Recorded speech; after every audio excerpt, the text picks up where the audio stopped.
Hello, everybody. Welcome back. My name is Carlos. Thank you for joining me. It was a very, very interesting and productive week as far as training.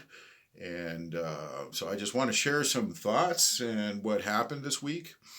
So, as I've been uploading these videos this week, we've been going over the idea of reduced volume and increased frequency. Along with that, we've been dialing back some of the intensity, some of the maximum stuff.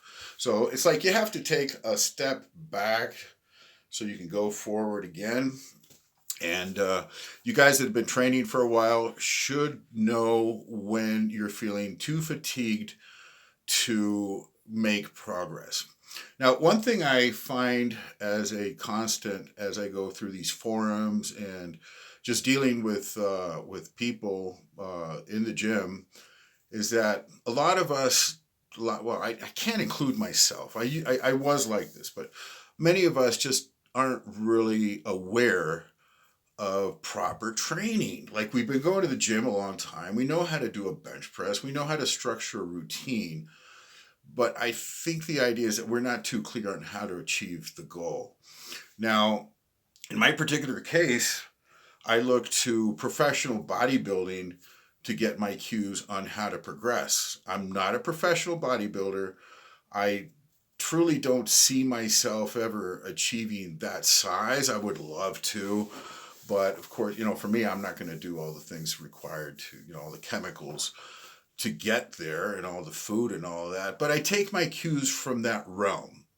Now, one of the most useful cues that I do take that I can do, and I think anybody can implement, is proper training technique, proper training blocks, and focusing on things that most gym bros don't, like total workout volume, keeping a logbook, tracking your progress, even if it's up, down, or sideways, and incorporating new angles or new techniques to keep your project moving forward. There's a saying that the people without a vision perish. I do not want to perish in this endeavor. I want to progress. So we need to have a clear vision of what we want at any age. At any age, if you're in your early 20s and you have a vision of becoming a competitive bodybuilder or a physique competitor, if you're in your middle ages and you're from 35 to 55 and you just want to be fit, you still have to know that half-ass winging it will be better than sitting on the couch eating Doritos and orange slurp or beer. Anything's going to be an improvement over that. But regardless of anything that you do in life, it's my belief that you should strive for some level of excellence. Okay. Now, my particular belief with body and physique, because of my spiritual beliefs, is that our bodies are very important. They're central to our souls. And so, as long as we're alive, we should strive to do the best for ourselves, especially, physically. So, some level of excellence is required to improve, to make these things a reality. So, what am I trying to say with all of this? You should have a clear awareness of training blocks, of what your training should be bringing, what your goals are. Are you trying to lift more than last time? If you bench 250, are you going to try one day to bench 400 pounds? Are you trying to improve your squat? Are you aware that your squat is less than perfect? Or do you care of trying to improve your squat? Are you one of these people that tries to avoid hard work? So instead of doing free weights, you'll gravitate towards machines or cables. Instead of doing heavy weights, you justify it doing light weights and higher reps and just do everything possible to get around the really grueling, hard work. Do you make excuses like, you can get injured? Look at Ronnie Coleman, all these things. It's they're excuses, truth be told, for mediocrity. So guys, if you are any way serious about this, and if you're not, you should be. It's your body, it's your life. You should try to strive for excellence when you're in the gym, even if you're not going to be a professional bodybuilder. Is that the only criteria for being well? Is being a professional? No, of course not. So at any stage that you're in, if you're a professional, if you're a doctor, if you're a lawyer, if you have a life and you're very busy, you can't neglect your body. It still should be something that you keep a thread forever of trying to maintain an upward tack with your physical progress. It's something that you should appropriate and just take possession of and say to yourself, as long as I am alive, as long as I am in this body, I will strive to make it better, stronger, healthier, more flexible, more dynamic. And so that's the thought on that. We should be very aware of training blocks. We should educate ourselves on lifting. We should know about powerlifting, even if we don't practice powerlifting. We should know something about strongman, about CrossFit. Yeah, no, not CrossFit. For all you people out there who enjoy CrossFit, great. It's wonderful. It's not something that I will discuss. So most of you guys that are girls that go to the gym have been taught a certain way, and you apply your knowledge, and you've been making progress. But over the years, I don't think that you can make progress unless you really acquire more knowledge and get deeper into hard training, which means increasing your lifts. You have to bench more, you have to squat heavier. And it's not like the leg press. Squatting is very important for a human being. It's a very practical, very necessary skill to develop, to be able to bend your knee, bend your flex your hips and squat down. And as you age, you lose that mobility and you lose your balance if you don't practice these things. And this is how a doddering old age comes about, because you neglect your balance, you neglect the skills of being able to coordinate your body to produce force. So again, I'm just ragging on about how important it is to maintain a proper mystique, a proper ethos, a work ethic, involved with all of this muscle endeavor that we're doing. So whatever you're doing in life, whatever it is, as long as you're working out, you should strive to get better and better. Okay, so let me review of what I've been doing this week. Backing off on the volume drastically, backing off a little bit on the weight, like on the top maximum 1 rep max, I backed off, but not too much. The squat, still doing 315. Still, trying to go pretty hard on the isolation exercises, but not to the maximum. Now, the benefit of this past week, is an increased sense of well-being. Every time I worked out and left the gym, I felt that I hadn't done enough. Like I could have done more. Like, hey, I'm halfway through. No, back off. Man, I felt I could have done more. Yeah, of course I could have done more. Just feeling more energetic, that's for sure. I want to go back to the gym. And I took an extra day off. I took 2 days off between some sessions. And man, I was chomping at the bit to get back at the gym. That's the idea, to recuperate the mind, to want to go lift heavy weights, to be more dynamic, to be more forceful. And if you're constantly depleted, if you're constantly, on pushing your weights to the max, you're not going to be able, you will recuperate to be able to go to the gym, but you're not going to be fresh. And the idea for gaining, if you want to continue to make gains, is that you have to take a significant amount of time. I would say, at least 3 months, hopefully longer, where you're accumulating more energy than you're expending. And this does not mean getting fat. This means like the mental, physical, I don't know, there's like an intangible life force, I guess, that can be developed if you know how to accumulate that energy, which means backing off on the exercise, doing it with proper intensity, but trying to cultivate that feeling of I got more energy than last time. It's like, no, I went harder at the gym than last time. Digging yourself a hole, a mental and physical depletion that, oh my God. Uh, yeah, so okay, I'm filming here like it, recording at 4:30 in the morning, and it was lights out. Somebody cut the electricity here in the building. It's back. So where was I? Accumulating more energy than last time instead of being more fatigued. We all want to train hard, and we all want to make progress. Okay, but the way to do that is not always maxing out every single workout or even every week or every month. This thing about training harder than last time, that's good for, like, if you're starting out, like if you've been training for a few months or only, for a shorter period of time, it's very important that you learn how to train with intensity. But talking to you guys that have been training for a while, a couple of years, you know how to train, most of the problems reside from overtraining, not from undertraining.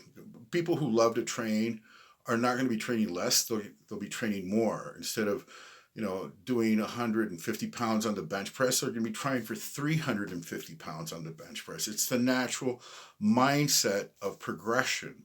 So for us, the most important thing is to learn how to back off, to properly reload and recalibrate and continue to push. Because, I mean, there's always going to be times where we have to push very hard. Yeah, absolutely. I'm looking forward to my PRs. I'm looking forward to just, taking everything higher and higher and higher. I want to show these videos of me doing 500 pounds on the squat for reps, not 3 or 4 reps, for 10, 12, 15 reps, go another rep, boom, boom, the bench press, the heavy bench and all of that. I want that. I want the body to go with it too. So, but for that to happen, especially as we get older, it's very important to rest properly. So that being said, boy, that was kind of long-winded. Back off for sure. So on the squat, 3 plates, 7 reps, a lot less than last time. Am I going backwards? No, it's doing fine. On the bench press, 2 plates. Is it more than last time? No, it's just enough. And with the arms, I have something to say about that. Now, I'm not the poster child for arm training. My arms aren't like, I don't have big arms, okay? And so I can't, speak as an authority of how to get them. But I will say this: overtraining certainly has not done anything for me.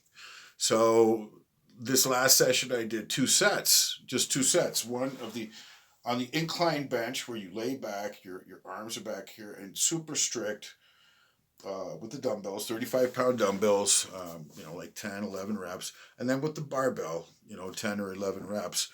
And I'll tell you something, man. Like, that pump was with me. Like the cramping of the biceps was with me for several hours after I left the gym. Now I know that's not easy to explain, but that's exactly what happened. Now, there's a concept of losing the pump if you do too much work. Like, you hit it just so, and your sleeves are tight and everything. And you just want to keep on pumping. And there's a point where it goes, psss, it deflates, it's gone. There's no more pump. And it seems to be more of a detriment to reach that state than to leave well enough alone. Like, so 2 sets for me, it just did the trick. It did the trick for now. For now. And looking forward to my next session of doing exactly the same. So, what is it that I'm trying to achieve with bringing all this volume down for a certain amount of time? I program myself for it's a 3-month block, 12 weeks. For the first 2 to 3 weeks, I'll say 3 weeks, we're trying to find a baseline. Like I say, I log everything. I do the math on the Excel. I know how many total pounds I lift, on the dumbbell, how many total pounds on the bench press, how many total pounds on everything with time under tension. I keep everything. I write everything down. So what I'm trying to do is bring down a baseline from where to make the proper uh, progression again, right? So I figure that in 3 weeks, my body will readapt to a new baseline of the 3-plate squat, of the 35-pound dumbbell, of the 2-plate, bench press, and all these things. Once that baseline is achieved, then I'll start pushing the weight again within very restricted sets.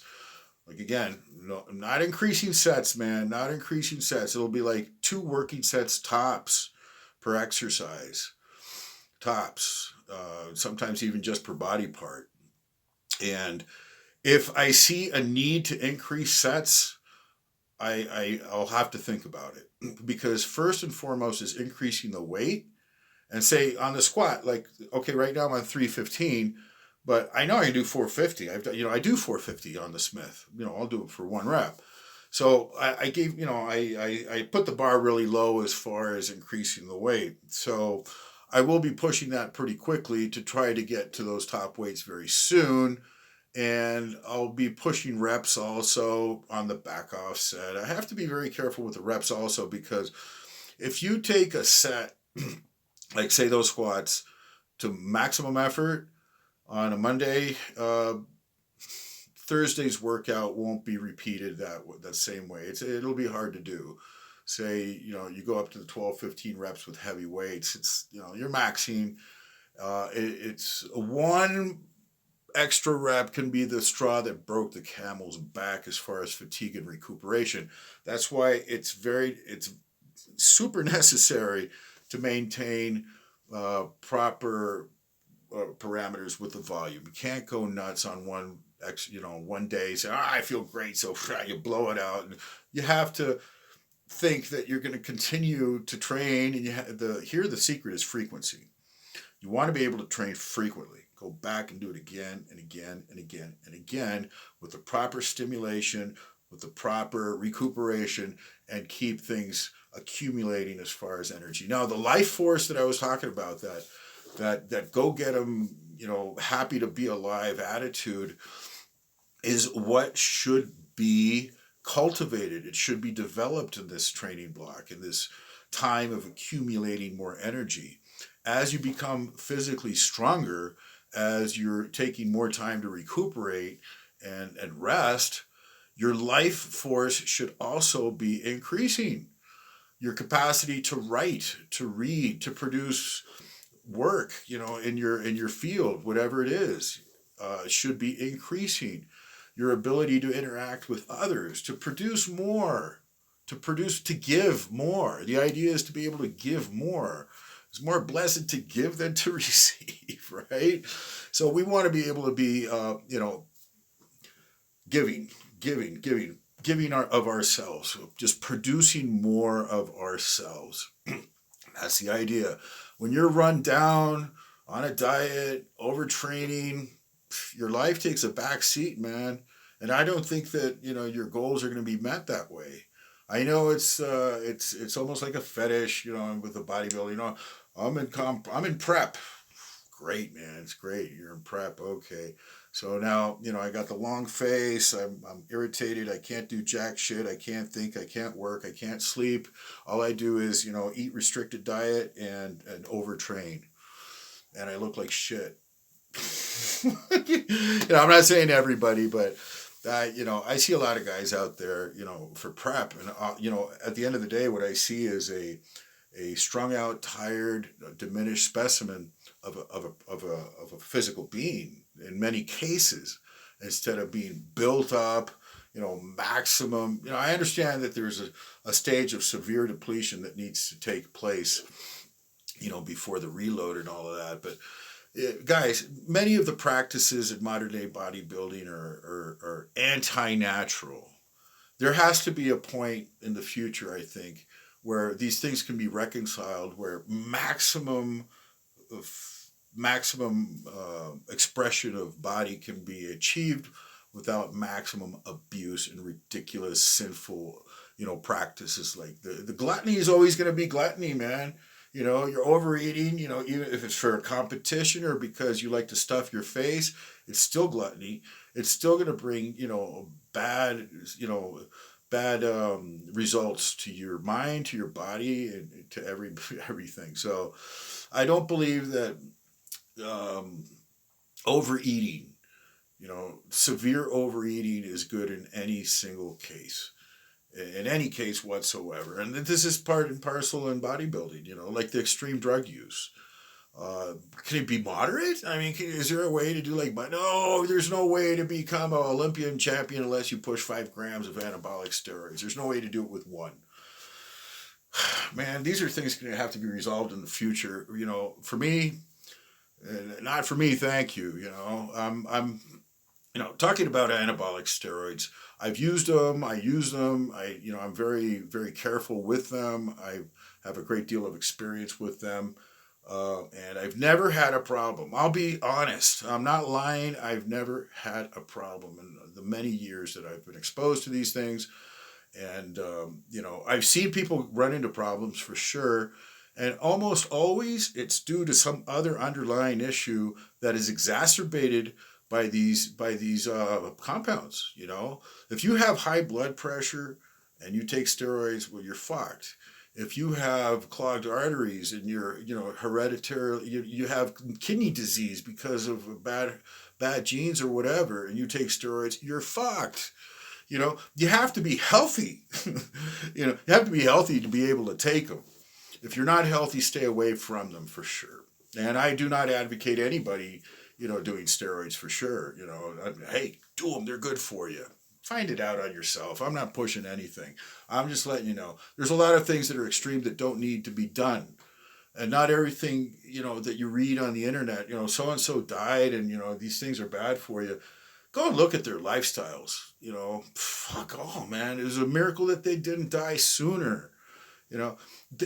Bodybuilding and physique, this is a very long video. Bodybuilding and physique should be healthy. Okay? At least this is what I'm trying to do. Anyway, so leave you guys on that thought.